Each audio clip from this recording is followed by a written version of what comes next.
আসসালামু আলাইকুম। খোলা কথা অনুষ্ঠানে আপনাদের স্বাগত জানাই। আজকের বিষয় নির্বাচন অনিবার্য পঞ্চশক্তির কারণে। বাংলাদেশের মতো উন্নয়নশীল দেশের রাজনীতি মূলত ৫টি প্রধান শক্তির দ্বারা প্রভাবিত হয়।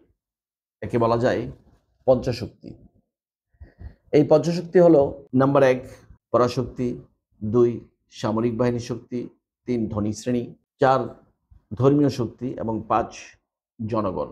ইতিহাস কি বলে? শেখ মুজিবুর রহমান এই পঞ্চশক্তিকে সমন্বয় করতে ব্যর্থ হয়েছিলেন। ফলস্বরূপ ১৯৭৫ সালে সপরিবারে নিহত হন। অপরদিকে তার কন্যা শেখ হাসিনা অবশ্যই পঞ্চশক্তির সমন্বয় ঘটাতে পেরেছিলেন বলেই দীর্ঘ সময় ধরে ক্ষমতায় থাকতে সক্ষম হয়েছেন। কিন্তু ২০২৪ সালের ৫ই আগস্টের ঠিক পূর্ব মুহূর্তেই শেখ হাসিনা সরকারের পেছন থেকে ৪টি শক্তি যেমন পরাশক্তি, সামরিক বাহিনী, ধর্মীয় শক্তি ও জনগণ সরে যায়। কেবলমাত্র ধনিক শ্রেণী কিছু সময় পর্যন্ত তার পাশে ছিল। এর পরিণতিতেই সরকারের পতন ঘটে এবং শেখ হাসিনার দেশ থেকে বাধ্য হন। অল্প কিছুদিনের জন্য জনগণ শীর্ষ শক্তিতে পরিণত হয়, কিন্তু কোনো কার্যকর কাঠামো বা অংশগ্রহণমূলক ব্যবস্থাপনা না থাকায় তারা আবার আগের মতো পঞ্চম নম্বরে নেমে আসে। বর্তমানে কি বাস্তবতা দেখছি আমরা? আজ দেশের একমাত্র আলোচ্য বিষয় ২০২৬ সালের ফেব্রুয়ারিতে নির্বাচন হবে কিনা।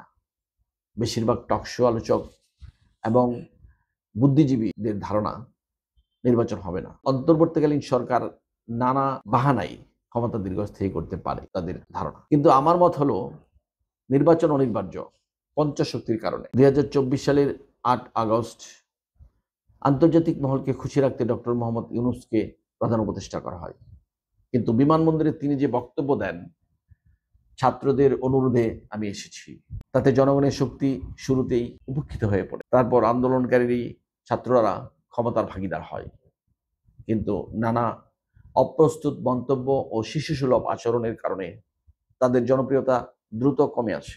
এখন পরাশক্তি তাদের ৩/৪ সমর্থন প্রত্যাহার করেছে। সামরিক শক্তির ভূমিকা রহস্যজনক। ধনিক শ্রেণী অর্ধেকের সমর্থন অবশিষ্ট। ধর্মীয় শক্তি এখনো সমর্থন দিচ্ছে, তবে ভবিষ্যতে বিভক্ত হওয়ার সম্ভাবনা রয়েছে। জনগণ দ্বিধাবিভক্ত অবস্থায়। যারা বলেন এই পরাশক্তির কোনো ভূমিকা নেই, তারা কল্পনা বিলাসে ভুগছেন। পাকিস্তানের সাম্প্রতিক ঘটনায় প্রমাণ করে দেয়, যুক্তরাষ্ট্রের মতো পরাশক্তি চাইলে সরাসরি সেনাপ্রধানের সঙ্গে বৈঠক করতে পারে। তাই বাংলাদেশের জুলাই আন্দোলনে পরাশক্তির ভূমিকা অস্বীকার করা অবাস্তব। নৈরাজ্য বাড়ছে, নির্বাচন আসন্ন। বর্তমানে রাজনৈতিক অস্থিরতা এবং নৈরাজ্য প্রতিদিনই বাড়ছে। সরকারের প্রতি পঞ্চশক্তির সমর্থন কমছে।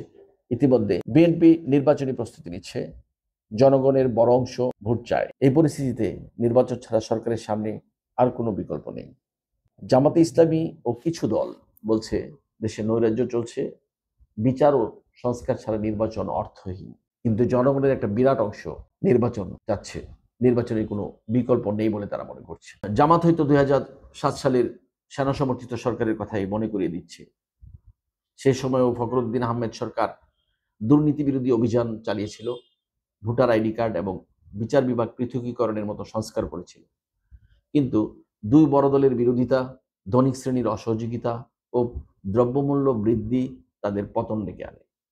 বর্তমান সরকারও যদি সেই পথে হাঁটে, তাহলে ফল একই হতে পারে। জুলাই আন্দোলন কি তাহলে ব্যর্থ? এখন প্রশ্ন তুলেছেন অনেকেই। জুলাই বিপ্লব কি ব্যর্থ? পাল্টা প্রশ্ন হলো, জনগণকে প্রথমে রেখে কি কোনো রূপরেখা নির্ধারণ করা হয়েছিল? উত্তর হবে না। এই সত্য শুধু জুলাই আন্দোলনের ক্ষেত্রেই নয়, ১৯৪৭-এর ব্রিটিশ বিরোধী আন্দোলন কিংবা ১৯৭১-এর মুক্তিযুদ্ধেও আংশিকভাবে প্রযোজ্য। তবু একটি বড় আশাবাদ রয়ে যায়। এই জুলাই আন্দোলনে যে ৩-৪ কোটি তরুণ মর্মাহত ও প্রতারিত হয়েছে, তারা চুপ করে বসে থাকবে না। তারা আবারও জেগে উঠবে। এটাই আমাদের আশা, আমাদের প্রত্যাশা। ভালো থাকবেন। আল্লাহ হাফেজ।